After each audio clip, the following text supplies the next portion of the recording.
ਫਿਲਹਾਲ ਤੇ ਬਾਅਦ ਨਹੀਂ ਬਾਅਦ ਵਿੱਚ ਲੇਕਿਨ ਜੋ ਵੀ ਜੋ ਸਾਨੂੰ ਹਾਂ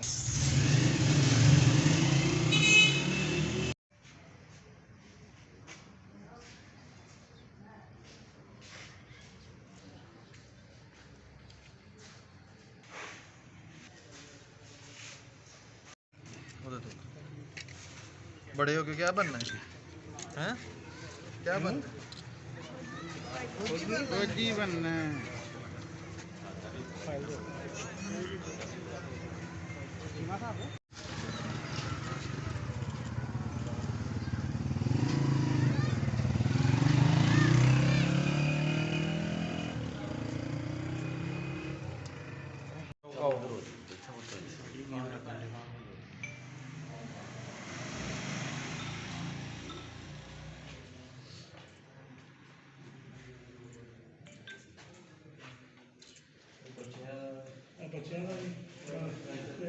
ਬੱਚਿਆਂ ਨੂੰ ਵਜ਼ੀਰਾਲਾ ਸਾਹਿਬ ਆ ਕੇ ਤਿੰਨੇ ਜਿਹੜੇ ਡੀਪੀਐਸ ਪੜ੍ਹਨ